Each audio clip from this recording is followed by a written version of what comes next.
Ես այդ ժամանակները, եթե իմ պատկերացումների մեջ պատկերացնում եմ, մենակ երևի կատոկ ա եղել, չէ՞, ասֆալտանոց ուրիշ տեխնիկա չի եղել։ Մի հատ կատոկ, մնացածը մեր ձեռքերն էին։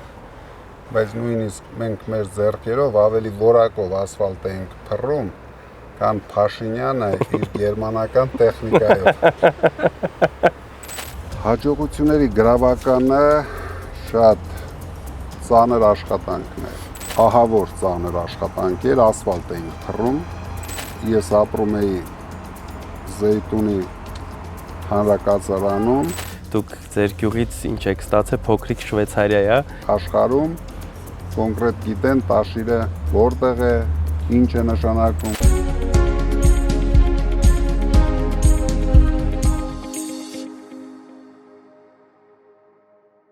Պարոն Կարապետյան, բարև ձեզ։ Բարև Ալիկ ջան։ Ոնց եք։ Լավ, դու ոնց ես։ Շատ լավ, ուժեղ։ Պարոն Կարապետյան, այսօր մայիսի 1-ն է, աշխատավորների օրն է, շնորհավորում եմ ձեզ։ Եվ ես այսօր եկել եմ ելի իմ 5 հարցերով։ Ես գիտեմ, որ աշխատանքը ձեր կյանքում միշտ մեծ դեր է ունեցել եւ դուք դեռ շատ վաղ տարիքից, երիտասարդ տարիներից մեծ գործունեություն եք ծավալել ու այս տարիների ընթացքում տասնյակ հազարավոր աշխատատեղեր եք ստեղծել։ Հարցս, ո՞րն է ձեր հաջողության գրավականը։ Առաջ երթին ես եմ ուզում շնորհավորեմ մեր ժողովրդին մայիսի 1-ի տոնի կապակցությամբ։ Հաջողությունների գրավականը շատ ծանր աշխատանքն է։ Հայ եթե ասեմ, առաջ երթին 24 ժամ աշխատելու արդյունք է։ Սկզբնական շրջաներում նույնիսկ միգուցե ավելի շատ։ Համառությունն է։ Շատ կարևոր է գործից հասկանալը։ Պարոն Կարապետյան, ձեր ամենավառ հիշողությունը մայիսի 1-ի հետ կապված։ Դպրոցական երեխեք էինք, դրոշակներով դուրս էին գալիս գյուղերապարակ կամ լավ սովորող երեխեքին տանում էին տաշիր երապարակ, վսկապները կապած, երջանկություն էր բոլորի համար։ Շատ լավ, ես այդ օրերը չեմ հիշում։ Իմ հաջորդ բախտը չի բերել։ Հաջորդ հարցս, պարոն Կարապետյան, ինչ հետաքրքիր պատմություն մեզ կպատմեք ձեր այս տասնյակ տարիների աշխատանքային գործունեության հետ կապված։ Շատ հետաքրքիր պատմություններ կա, բայց ամենակարևորը կարողացանք անցնենք ու լավ անցնենք 90-ական թվականները, որտեղ ես այդ ժամանակ արդեն Փաշինյանի շատ սիրած Կալուգայում էի, իրոք ծանր ժամանակներ էր, այսինքն կենտանի մնալ չմնալու տարիներ էր, բայց մենք շատ պատվով անցանք, նորմալ անունով անցանք, դրանից հետո ամեն ինչը մի քիչ ավելի հեշտ էր, բայց դա մեծ փորձ տվեց մեզ։ Ես լավ գիտեմ, որ այդ տարիներին շատ բարդ է եղել հայկական անվանումը որևիցե կամպանիա հիմնել ու այդ տարիների ընթացքում դարձնել համաշխարհային բրենդ։ Ես մեկ հարցի մեջ թույլ տաք 2 հարց տամ։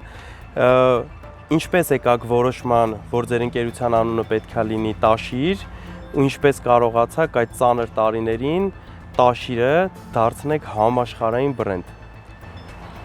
Դա շատ հետաքրքիր պատմություն է։ Երբ ես ուսանող էի, ասենք մեր շրջանը կոչվում էր Կալինինոյի շրջան, ու երբ դասախոսներ արդեն Երևանում սովորում էի, ինձ հարցնում էին որտեղից ես,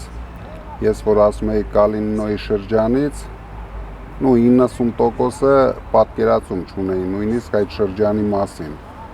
ու ճիշտը որ ասեմ, դա ինձ ցավ էր պատճառում։ Միշտ շփոթում էին Կրասնասելսկ, տարբեր անուններ էին տալիս, ոչ մեկը հիմնականում չէին կողմնորոշում, թե ես որտեղից եմ։ Դրա համար նույնիսկ այն ժամանակ այդ ցանկությունը մեջս կար, որ ամեն ինչ պետք է անեմ,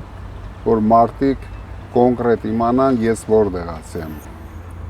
Հիմա արդեն շատերը նույնիսկ աշխարհում կոնկրետ գիտեն Տաշիրը որտեղ է, ինչ է նշանակում ու ինչ տեսք ունի։ ու ինչ տեսք ունի։ Ձեր իսկ ջանքերով ձեր հայրական գյուղն էլ, քաղաքն էլ շատ ուժեղ տեսք ունի։ Ես անձամբ շատ հյուրեր եմ տարել այնտեղ ցույց տալու, թե դուք ձեր գյուղից ինչ եք ստացել, փոքրիկ Շվեյցարիա է։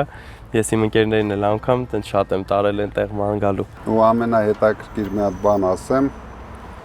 այն ժամանակ, երբ ուսանող էինք, ամենահարգի շրջանը Գավառն էր, Քյավառ էին այն ժամանակ ասում, Քյավառի ուսանողները հատուկ տեղ ունեին դասախոսների մոտ, որտեղ նրանք մի քիչ էլ այնց առատաձեռն էին քյավառցիները, միշտ կարողանում էին զուգ մատակարարել դասախոսներին, քյավառցի լինելը լուրջ բրենդ էր այդ տարիներին, ու ամենայն դեպս ինստիտուտներում հաստատ, դրա համար այդ ամեն ինչը տեսնելով այդ երազանքը մեջս մտել էր, որ մենք էլ մի օր պետք է այսպես հարգված շրջան ունենանք։ Եվ վերջին հարցս, որն է եղել ձեր առաջին աշխատանքը։ Առաջի աշխատանքը, երբ ուսանող էի, իմ հորեղբայրները խոպանջիներ էին բոլորը։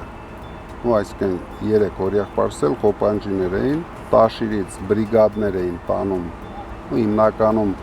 Օդեսայի եւ Կիրովոգրադի մարզերում ասֆալտի բրիգադներ էին տանում, ու շատ մեծ գործեր էին անում այն ժամանակ։ Ես եւ եղբայրս ամեն տարի ուսանող եղած ժամանակ, որպեսզի օգնենք ծնողներիս, ամառվա 3 ամիսը գնում էինք իրենց մոտ, շատ ծանր աշխատանք էր, ու ահավոր ծանր աշխատանք էր, ասֆալտ էինք փռում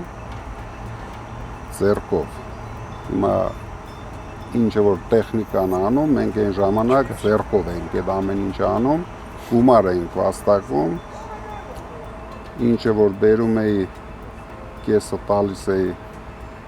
ծնողներիս, կեսը հետս բերում էի, ես ապրում էի Զեյթունի հանրակացարանում եւ ամբողջ տարին կրտաթոշակն էլ ստանալով գումարած այս աշխատավարձը ամբողջ տարին ինձ լավ է զգում։ Շատ լավ, շատ հետաքրքիր պատմություն էր։ Շնորհակալ եմ այս հետաքրքիր զրույցի համար, պարոն Կարապետյան, ձեզ լավ օր։